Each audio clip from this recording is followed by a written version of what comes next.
superuniverse power functions in 7 phases and discloses varying response to local or linear gravity. This 7-fold circuit proceeds from the superuniverse power centers and pervades each supercreation.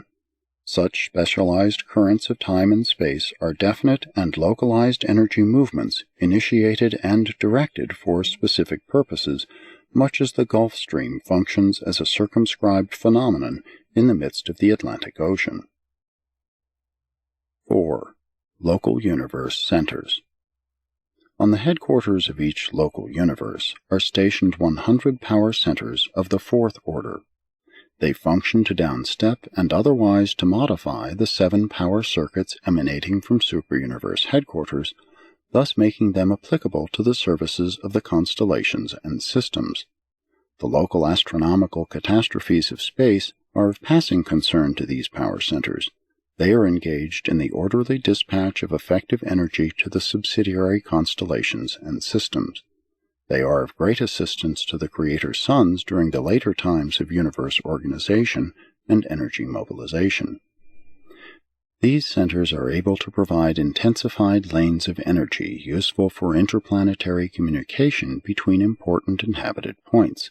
Such a lane or line of energy, sometimes also called an energy path, is a direct circuit of energy from one power center to another power center, or from one physical controller to another controller.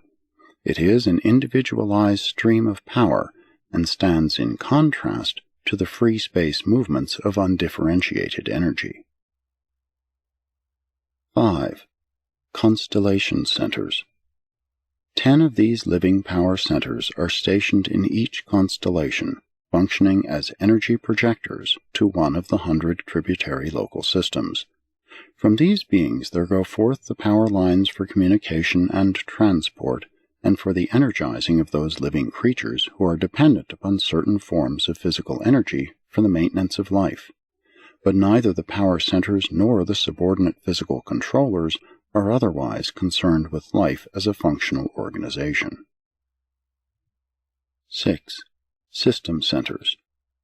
One supreme power center is permanently assigned to each local system.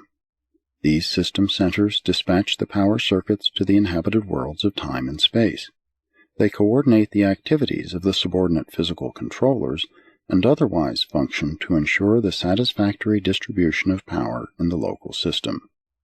The circuit relay between the planets depends upon the perfect coordination of certain material energies and upon the efficient regulation of physical power.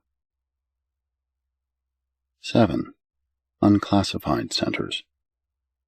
These are the centers who function in special local situations, but not on the inhabited planets. The individual worlds are in the charge of master physical controllers and receive the encircuited lines of power dispatched by the power center of their system. Only those spheres of the most extraordinary energy relationships have power centers of the 7th order acting as universe balance wheels or energy governors. In every phase of activity, these power centers are the full equals of those who function on the higher units of control, but not one space body in a million harbors such a living power organization. 3. The domain of power centers. The supreme power centers distributed throughout the superuniverses number, with their associates and subordinates, upward of 10 billion, and they are all in perfect synchrony and complete liaison with their paradise progenitors, the 7 supreme power directors. The power control of the grand universe is thus entrusted to the keeping and direction of the 7 master spirits, the creators of the 7 supreme power directors. The supreme power directors and all their associates, assistants, and subordinates are forever exempt from apprehension or interference by all the tribunals of space. Neither are they subject to the administrative direction either of the superuniverse government of the Ancients of Days or of the local universe administration of the Creator's sons. These power centers and directors are brought into being by the children of the Infinite Spirit. They are not germane to the administration of the sons of God, though they affiliate with the Creator Suns during the later epochs of universe material organization. But the power centers are in some way closely associated with the cosmic over-control of the Supreme Being. Power centers and physical controllers undergo no training. They are all created in perfection and are inherently perfect in action. Never do they pass from one function to another. Always do they serve as originally assigned. There is no evolution in their ranks, and this is true of all 7 divisions of both orders. Having no ascendant past to revert to in memory, power centers and physical controllers never play. They are thoroughly businesslike in all their actions. They are always on duty. There is no provision in the universal scheme for the interruption of the physical lines of energy. Never for a fraction of a second can these beings relinquish their direct supervision of the energy circuits of time and space. The directors, centers, and controllers of power have nothing to do with anything in all creation except power, material or semi-physical energy. They do not originate it, but they do modify, manipulate, and directionize it. Neither do they have anything whatever to do with physical gravity except to resist its drawing power. Their relation to gravity is wholly negative. The power centers utilize vast mechanisms and coordinations of a material order in liaison with the living mechanisms of the various segregated energy concentrations. Each individual power center is constituted in exactly 1,000,000 units of functional control, and these energy-modifying units are not stationary as are the vital organs of man's physical body. These vital organs of power regulation are mobile and truly kaleidoscopic in associative possibilities. It is utterly beyond my ability to explain the manner in which these living beings encompass the manipulation and regulation of the master circuits of universe energy. To undertake to inform you further concerning the size and function of these gigantic and almost perfectly efficient power centers would only add to your confusion and consternation. They are both living and personal, but they are beyond your comprehension. Outside of Havona, the supreme power centers function only on especially constructed architectural spheres or on otherwise suitably constituted space bodies.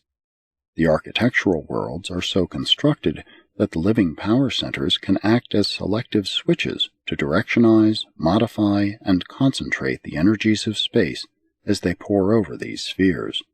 They could not so function on an ordinary evolutionary sun or planet. Certain groups are also concerned in the heating and other material necessities of these special headquarters worlds. And though it is beyond the scope of Urantia knowledge, I may state that these orders of living power personalities have much to do with the distribution of the light that shines without heat. They do not produce this phenomenon, but they are concerned with its dissemination and directionization. The power centers and their subordinate controllers are assigned to the working of all of the physical energies of organized space. They work with the 3 basic currents of 10 energies each. That is the energy charge of organized space, and organized space is their domain. The universe power directors have nothing whatever to do with those tremendous actions of force which are now taking place outside the present boundaries of the 7 superuniverses. The power centers and controllers exert perfect control over only 7 of the 10 forms of energy contained in each basic universe current. Those forms which are partly or wholly exempt from their control must represent the unpredictable realms of energy manifestation dominated by the unqualified absolute. If they exert an influence upon the primordial forces of this absolute, we are not cognizant of such functions, though there is some slight evidence which would warrant the opinion that certain of the physical controllers are sometimes automatically reactive to certain impulses of the universal absolute. These living power mechanisms are not consciously related to the master universe energy over-control of the unqualified absolute. but we surmise that their entire and almost perfect scheme of power